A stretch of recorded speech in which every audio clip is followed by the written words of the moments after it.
Hello, and thank you for clicking on this practice set for inverse functions. This practice set is pretty short. It's going to focus on inverse functions, the equation aspect of them.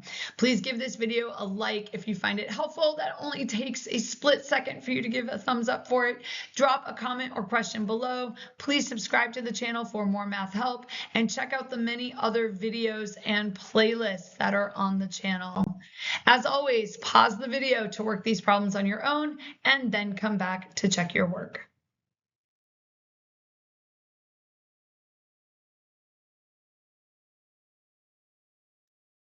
Okay, so for these first two, the first two are just find the inverse. These are linear functions, so they are one-to-one. We don't have to worry about domain and range. Everything is all reals. This is just to get the the procedure kind of ingrained in so that we know what we're doing. I like to do that notation swap right at the outset. So if I've got that f of x, I'm going to go ahead and swap it out for a y, and then I go ahead and switch the x's and the y's. Now I'm going to solve this for y by subtracting 2 from both sides and then dividing by -3. And here you can actually do a couple things. You can leave it like that, like that's fine. Make sure you do that notation swap. Or you might, like with that negative in the denominator, like a lot of people aren't going to be as happy about having the negative in the denominator. Moving it to the numerator might be messier than you want to do. So, I'm going to go ahead and leave it. You can move it into the numerator, and then you would flip the signs of everything. So you'd end up with 2 minus x over 3, which is totally fine. All right, second one.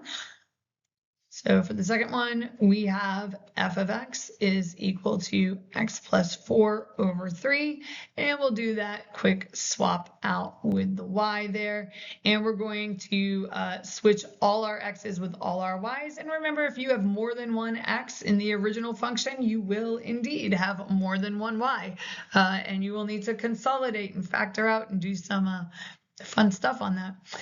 Okay, to solve for y, we don't often see this. Is a little bit less common. We're going to multiply both sides by 3 to clear that denominator, and that will leave us with y plus 4. And then we'll go ahead and subtract the 4, and you can leave it in f of x notation or y notation, whatever your teacher prefers for you to do. Usually what I tell my students is if the original problem was in f of x notation, go ahead and put your answer in f of x notation. If the original problem was given to you as a y, leave your answer as a y. That both are correct. Follow what your teacher tells you to do. All right, now these get a little bit more interesting. So for these ones, we are going to look at domain and range. We're going to have some restrictions going on. Looking at this is a reciprocal function, and you might need to graph this to take a look at it. What I know about this is I know in my domain that x cannot equal -1, okay, because if x is equal to -1, then -1 plus 1 is 0, and the world comes to an end. Okay. Anything else is going to be fine, but -1, not fine. Now, because of that, when you look at the numerator there, the numerator is a 2, and there is no way you can get that thing to equal 0. Okay, like let's just say hypothetically you wanted to get it equal to 0.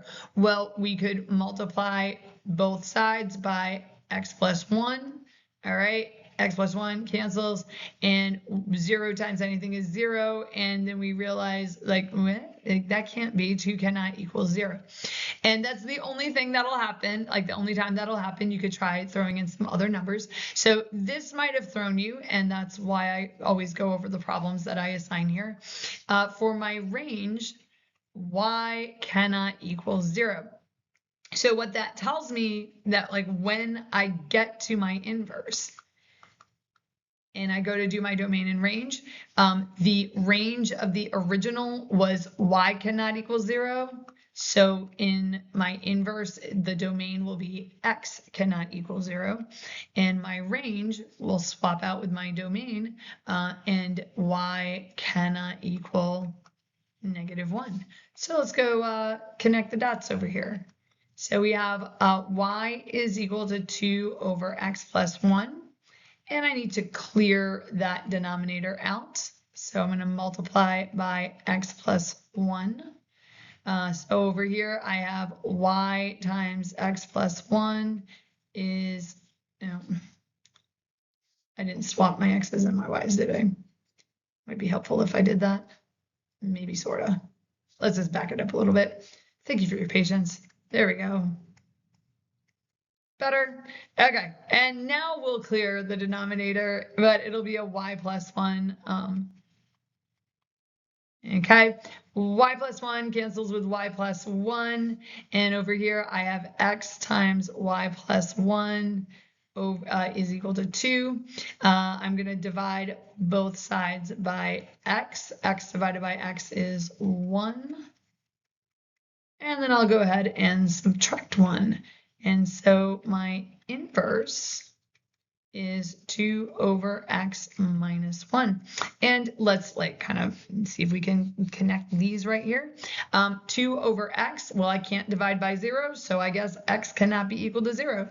And if this cannot be equal to 0, and so we'll never get 0 minus 1, which means that the y value cannot ever equal -1 because we won't have a 0. The only way to get a -1 on this side would be if this here were equal to 0, and that can't be equal to 0. So that was one of the trickier ones. I apologize if I took years off your life by giving you a trickier one. Pause the video, like kind of work yourself through these steps again and some of the reasoning, and rewind it if you need to. And I'm sorry you have to rewind and look at my mistake again because I didn't switch my variables. Sorry, it's getting late.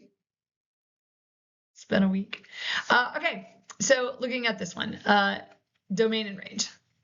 So x can be equal to 0, but it can't be negative. So x has to be greater than or equal to 0.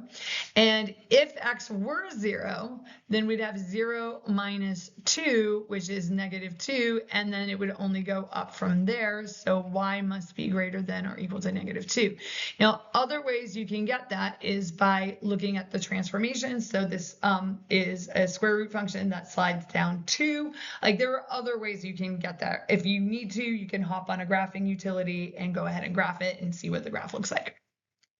So what that means for my inverse. Okay, in my inverse, we're going to swap these around. So if the range was y is greater than or equal to -2, then in my inverse, the domain, x will be greater than or equal to -2, and the range will be from my domain. So y is greater than or equal to 0. Okay, let's go connect the dots. So y is equal to the square root of x minus 2. Go ahead and switch the x and the y. We'll add 2 to both sides. And then we will square both sides to get rid of that square root.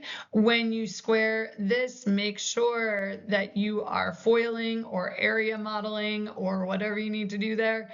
That'll be x squared plus 4x plus 4. And then last but not least, I'm going to go ahead and change that back. And notice that we really do need to have that restriction on the domain. Got to have it because that is not a one-to-one function.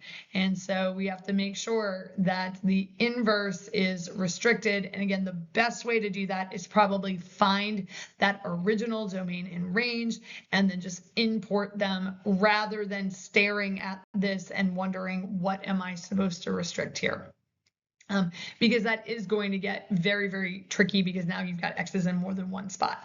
So finding the right location where you want to cut that off. There are ways to do it. And when we look at the graphs, we'll be able to see that. All right, and last one is just check your answer to one of the problems above by choosing a value for x, finding y, and then performing the reverse operations on the inverse. So I picked, I think this was the second problem, is the one that I picked. I believe in keeping things straightforward.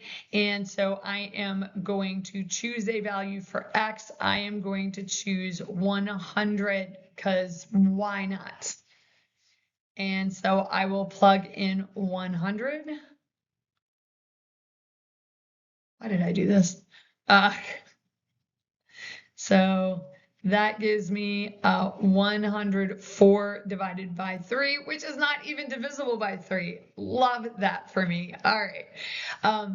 And now checking that over here, I get to plug in 104 over 3. But the great thing about this is that it almost always comes out really, really, really nice. So because you're going to undo stuff. So if I divide by 3 and then multiply by 3, that cancels out, leaving me with 104. And so 104 minus 4 is 100, and yay, you can see that that does indeed bring us back to where we started. So and hopefully you picked something nicer. A 2 would have worked really nice because 2 plus 4 is 6, and that is divisible by 3. But obviously it works. It'll work no matter what. If you wanted to pick a square root or you wanted to pick a fraction, I mean, I don't know why you would, but you could. It would still work. Okay, and lastly, please don't forget to like and subscribe if this video was helpful. Comment to engage, and it also supports the channel. And check out the other videos and playlists that are on the channel. I hope to see you in a future video.